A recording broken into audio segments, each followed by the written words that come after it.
तो हम पढ़ रहे थे क्लास 9 सब्जेक्ट इंग्लिश। उसमें इंग्लिश में बिहाइव जो बुक है उसका चैप्टर नंबर 1 पढ़ रहे थे। द फन दे हैड, ये चैप्टर का नाम है। तो यहाँ तक हमने लास्ट में पढ़ लिया था, लास्ट के वीडियो में यहाँ तक पढ़ लिया था कि वापस से पूरा फटाफट मैं एक्सप्लेन कर देती हूँ क्या पढ़ा था हमने यहाँ पे। ये जो स्टोरी लिखी हुई है ये फ्यूचर की स्टोरी है। फ्यूचर की स्टोरी है कि फ्यूचर में जो स्कूल्स होती थी वो कैसी होती थी उसके बारे में इस चैप्टर में बताया गया है। तो इसमें एक लड़का होता है टॉमी, 13 इयर्स का। और एक जो लड़की होती है उसका नाम होता है मार्गी, वो होती है 11 इयर्स की। तो क्या होता है कि तो ये लोग, इनके स्कूल्स कैसे थे, इनके मैकेनिकल टीचर्स हुआ करते थे, मतलब कंप्यूटर के थ्रू पढ़ा करते थे ये लोग। कंप्यूटर पे बुक्स हुआ करती थी इनकी, वर्ड्स चलते रहते थे, मूविंग वर्ड्स होते थे कंप्यूटर पे। और वहीं से ये लोग पढ़ते थे, मैकेनिकल टीचर्स होते थे। आजकल के टीचरों के जैसे नहीं, मैकेनिकल टीचर थे, मतलब रोबोट्स थे। और इनको जो होमवर्क होता था और टेस्ट पेपर जो ये सॉल्व करते थे वो इन्हें एक स्पेसिफिक स्लॉट में, मतलब इन्हें जमा करने पड़ते थे कि इस जगह पर आपको अपने पेपर वेपर सबमिट करने हैं कंप्यूटर के अंदर ही। ठीक है, इस तरह से इनका था सब कुछ। तो टॉमी को एक पुरानी बुक मिली, इसके स्टोर रूम से, एटिक से एक पुरानी बुक मिली। तो उस बुक में पुराने स्कूल्स के बारे में लिखा हुआ था, जो सदियों पहले जो स्कूल्स चला करती थी, जहां पर एक टीचर हुआ करता था, कोई आदमी। और वो बच्चों को पढ़ाता था, लड़का लड़कियों को सबको पढ़ाता था वो। और उन्हें फिर होमवर्क देता था और उनसे क्वेश्चंस पूछता था। तो फिर ये कह रहे हैं a man is it smart enough, कि एक मैन तो इतना स्मार्ट, यहाँ तक हमने पढ़ लिया था, अब इसके आगे हम पढ़ेंगे, ठीक है। तो वो कह रही है कि एक मैन तो इतना स्मार्ट नहीं हो सकता है। Sure he is, my father knows as much as my teacher. मतलब जितना मुझे मेरे पापा को पता है उतना मेरे टीचर को भी पता होता है। He knows almost as much, I betcha. Betcha मतलब मैं शर्त लगाता हूँ कि उसे पता होगा। Margie wasn't prepare to dispute that. Margie मतलब, मार्गी इस बारे में कुछ भी मतलब वो नहीं करना चाहती थी, डिस्प्यूट नहीं करना चाहती थी, मतलब डिसएग्री नहीं होना चाहती थी इस बात से। ठीक है, मतलब इस बात पे एक तरह से कुछ लड़ाई झगड़े नहीं करना चाहती थी इस बात पे। She said, I would not want a strange man in my house to teach me. तो मार्गी कह रही है कि मैं, मतलब मुझे ऐसे पसंद नहीं है, मैं नहीं चाहती कि कोई स्ट्रेंज मैन, मतलब कोई अपरिचित, कोई अनजान आदमी मेरे घर में आके और मुझे पढ़ाए। मुझे ऐसा पसंद नहीं है। I would not want a strange man in my house to teach me, कि मैं ऐसा नहीं चाहूंगी कि कोई स्ट्रेंज, कोई अनजान व्यक्ति मेरे घर में आए और मुझे पढ़ाए। Tommy screamed with laughter. तो टॉमी को हंसी आ गई, जो लड़का था वो हंसने लग गया। यू डोंट नो मच मार्गी। मार्गी तुम्हें मतलब कुछ नहीं पता है। The teachers did not live in the house. Teacher घरों के अंदर नहीं रहते थे कि तुम्हारे घर में ही कोई टीचर रह रहा है, स्ट्रेंज टीचर, मतलब ऐसा नहीं होता था। स्कूल्स होती थी, वहां पे टीचर आते थे, वहां पे बच्चे भी आते थे और वो पढ़ते थे, ऐसे टॉमी इसको बताता है मार्गी। They had a special building. तो टॉमी बता रहा है कि वो एक स्पेशल बिल्डिंग होती थी जिसका नाम होता था school. And all the kids went there. और सारे जो बच्चे होते थे वो वहां जाते थे और टीचर भी वहीं पे आते थे और वहां पढ़ाई करते कराते थे टीचर, घर पे नहीं आते थे। And all the kids learned the same thing. और जो सारे बच्चे थे ना, एक ही टीचर पढ़ा रहे सारे बच्चों को, तो सारे बच्चों को एक ही चीज पढ़ाई जाती थी और वो एक ही चीज मतलब सीखते थे। वो सारे सेम एज के होते थे। Sure if they were the same age, मतलब वो सेम एज के होते थे बच्चे और वो एक ही चीज सबके सब बच्चे सीखते थे। But my mother says. तो वो लड़की क्या कह रही है, मार्गी कह रही है कि but my mother says a teacher has to be adjusted to fit the mind of each boy and girl it teaches. तो मार्गी कह रही है, मेरी मदर ऐसे कहती है कि जो टीचर है उसको ऐसा होना चाहिए कि जैसा बच्चा है, सपोज बच्चा थोड़ा स्लो है पढ़ने में तो टीचर को स्लो स्लो पढ़ाना चाहिए। बच्चा बहुत ही इंटेलिजेंट है तो उसको मतलब उसके हिसाब से पढ़ा एडजस्ट करना चाहिए, बच्चा किस तरह का है। बच्चा बहुत ही वीक है तो उसको बहुत ही हर चीज छोटी छोटी चीज एक्सप्लेन करनी चाहिए ऐसे। तो मतलब बच्चे के हिसाब से टीचर को एडजस्ट होना पड़ता है ना, तो कैसे पढ़ते थे। अलग बच्चे तो सब अलग अलग कैपेबिलिटीज के होते हैं ना, कोई बच्चे स्लो कैचिंग होते हैं, कुछ कुछ बच्चे फास्ट कैच कर लेते हैं। ठीक है, तो ये कह रही है कि मेरी मदर तो ऐसे कहती है कि teacher has to be adjusted to fit the mind of each boy and girl. मतलब टीचर को एडजस्ट होना पड़ता है ताकि वो बच्चे के माइंड को फिट कर जाए कि हाँ इसका माइंड ऐसा है तो मुझे इसको ऐसे पढ़ाना है। And that each kid has to be taught differently. और हर बच्चे को अलग पढ़ाना पड़ेगा फिर मतलब इस हिसाब से तो हर बच्चे को अलग पढ़ना चाहिए ना, मतलब अलग टीचर, एक टीचर एक बच्चे को पढ़ाएगा ना, तब जाकर सही होगा। तो वो लड़की ऐसे कह रही है उसको। Just the same they did not do it that way then. उस टाइम ऐसा नहीं होता था। तो टॉमी कह रहा है कि उस टाइम में ऐसा नहीं होता था। उस टाइम में सारे बच्चे, अब चाहे किसी को समझ आ रहा है चाहे समझ में नहीं आ रहा, टीचर की स्पीड अगर फास्ट है तो जिसको नहीं समझ आ रहा तो नहीं समझ आ रहा, ऐसे होता था पहले तो। ये ऐसे कह रहा है लड़का। If you don't like it you don't have to read the book. तो टॉमी कह रहा है कि अगर तुम्हें ऐसा ये पसंद नहीं है ना कि कोई स्ट्रेंज टीचर पढ़ाए और सारे बच्चों को एक ही टीचर पढ़ाए, तुम्हें ये सब चीजें नहीं पसंद है तो तुम्हें ये बुक पढ़ने की जरूरत भी नहीं है। You do not have to read the book. तो इस बुक में तो पुराने स्कूल्स के बारे में लिखा है ना, तो तुम्हें जरूरत नहीं है ये सब पढ़ने की। आई डिड नॉट से आई डिडंट लाइक इट, मार्गी said क्विकली। मार्गी ने क्विकली बोला, फटाफट बोला कि मैंने ऐसा तो नहीं कहा कि मुझे पसंद नहीं है। She wanted to read about those funny schools.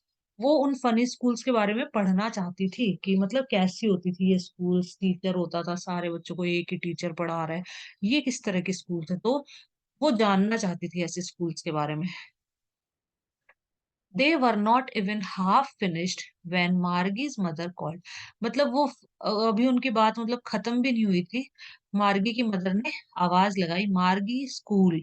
मार्गी लुक्ड अप, मार्गी ने ऊपर की तरफ देखा और बोला, नॉट येट ममा, अभी नहीं ममा, अभी कहाँ school. Now sad Mrs John, लेकिन उसकी मदर ने कहा अभी स्कूल है, अभी आ जाओ तुम।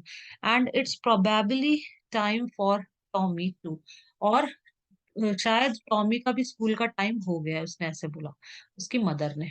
मार्गी सैड टू टॉमी, मार्गी ने टॉमी को कहा, can I read the book some more with you after school.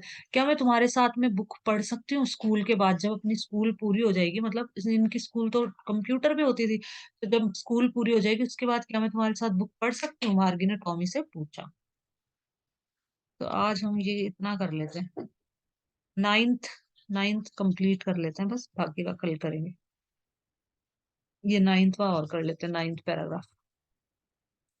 May be he said nonchalantly. तो टॉमी कह रहा है, इसने मार्गी ने पूछा क्या मैं स्कूल के बाद तुम्हारे साथ बुक पढ़ सकती हूँ। तो टॉमी कह रहा है मे बी, शायद पढ़ सकती हो।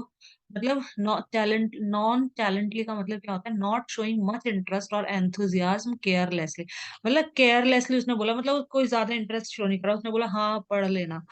He walked away whistling, the dusty old book tucked beneath his arms। और वो walked away, वो मतलब चला गया, और whistling मतलब सीटी बजाते हुए, और जो डस्टी बुक थी मतलब उस बुक पे डस्ट लगी हुई थी, इतनी पुरानी बुक थी ना तो उस पे डस्ट लगी हुई थी, तो वो उसके आर्म्स के नीचे, मतलब उसके हाथ के नीचे उसने ऐसे दबा रखी थी, आर्म्स में टक कर रखी थी, beneath his arm। मार्गी went into the school room, मार्गी अपने स्कूल रूम में गई। स्कूल रूम कैसा था उसका, it was right next to her bedroom. उसके बेडरूम के पास में एक रूम था, उसमें कंप्यूटर था और वो उसका स्कूल रूम वही था। And the mechanical teacher was on and waiting for her.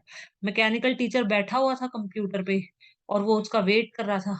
It was always on at the, मतलब कंप्यूटर के अंदर था मैकेनिकल टीचर और वो वेट कर रहा था।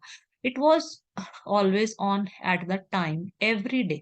वो जो टीचर था वो हमेशा टाइम पे मतलब अपीयर हो जाता था, दिख जाता था स्क्रीन पे, सैटरडे संडे के अलावा।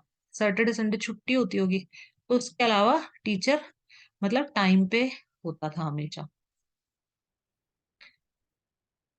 Because her mother said little girls learned better if they learned at regular hours.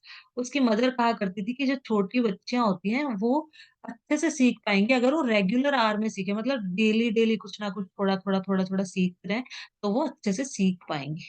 The screen was lit up and it said, screen मतलब जली, स्क्रीन लिट अप हुई मतलब स्क्रीन पे लाइट आई। एंड उसने कहा, मतलब जो टीचर था उसने कहा, today's arithmetic lesson is on the, मतलब आज हम पढ़ेंगे अर्थमेटिक लेसन पढ़ेंगे आज हम एडिशन ऑफ प्रॉपर फ्रैक्शन। ठीक है, स्क्रीन मतलब लिट हुई मतलब उसमें लाइट आई और ये चीज बोला गया। स्क्रीन ने ऐसे बोला कि आज हम पढ़ेंगे एडिशन ऑफ प्रॉपर फ्रैक्शन को ऐड कैसे किया जाता है ये पढ़ेंगे आज हम। Please insert yesterday's homework in the proper slot. तो मशीन बोली कि यस्टरडे का होमवर्क जो आपको दिया था कृपया उसे इंसर्ट करें, मतलब वो डालें, जो होमवर्क आपको दिया था वो जो आपको स्लॉट दे रखे कि होमवर्क लिखा रहता है ऐसे होमवर्क, तो होमवर्क के स्लॉट में डाल दो उसको, जो होमवर्क दिया था आपको। ठीक है, तो एक मिनट देख लेते हैं। ये खत्म हो गया, तो ये 10th भी पढ़ ही देते हैं, खत्म कर देते हैं इसको, बस हो गया ये खत्म। ठीक है, ये भी पढ़ ही देते हैं, चैप्टर ही खत्म हो जाएगा। मार्गी did so with a Sai. Sai का मतलब होता है ऐसे आह भरना ऐसे, हाँ मार्गी ने उसको कर दिया, मतलब अपना होमवर्क सबमिट कर दिया वहां पे। She was thinking about the old schools they had when her grandfather was a little boy. तो वो उन ओल्ड स्कूल्स के बारे में ही सोच रही थी, पुरानी स्कूल्स के बारे में जो उसके ग्रैंडफादर के ग्रैंडफादर जब छोटे बच्चे थे जब हुआ करती थी, तो वो उन स्कूल्स के बारे में सोच रही थी। All the kids from the whole neighbourhood came, मतलब आस पड़ोस के सारे बच्चे आया करते थे स्कूल में, लाफ हंसते थे, शाउट करते थे, चिल्लाते थे स्कूल के अंदर, मतलब स्कूल यार्ड में जो भी स्कूल का ग्राउंड ग्राउंड था वहां पे सिटिंग टुगेदर, एक साथ बैठते थे क्लासरूम के अंदर। गोइंग होम टुगेदर, एक साथ सब घर पे जाते थे, छुट्टी होती थी जब at the end of the day. They learn the same thing, और वो सारे के सारे बच्चे एक ही चीज, उनको मतलब एक ही टीचर पढ़ाता था तो सारे बच्चों को एक ही चीज सिखाई जाती थी। So they could help one another with the homework and talk about it. तो वो एक दूसरे को होमवर्क में हेल्प भी कर देते थे और बातें भी कर लेते थे कि आज क्या हुआ क्लास में, ये सब कुछ। तो and the teachers were people, और जो टीचर होते थे वो भी मतलब इंसान ही होते थे। तो the mechanical teacher was flashing on the screen, mechanical teacher screen पे आ गया है, और when we add fraction 1/2 and, और ये बता रहा है मैकेनिकल टीचर कि हम इन फ्रैक्शंस को मतलब ऐड करेंगे, जब हम इनको ऐड करते हैं तो मतलब आगे आगे समझाता जा रहा है वो teacher. Margie was thinking about how the kids must have loved it in the old days, she was thinking about the fun they had.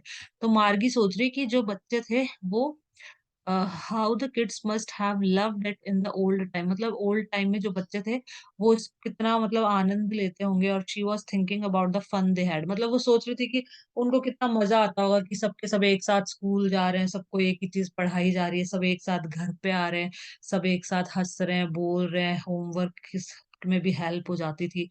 ठीक है, तो कितना अच्छा लगता होगा, वो ये सब चीजें सोच रही थी। तो ये स्टोरी लिखी गई है आइजक एसिमोव, इनके द्वारा लिखी गई है, और ये चैप्टर हमारा आज हो गया है खत्म। बाकी का हम कल करेंगे, जो भी करना है। ठीक है, हमने ये पूरा कंप्लीट कर लिया है, तो ये चैप्टर पूरा करवा दिया गया है। बाकी कल करेंगे chapter number 1, the fun they had.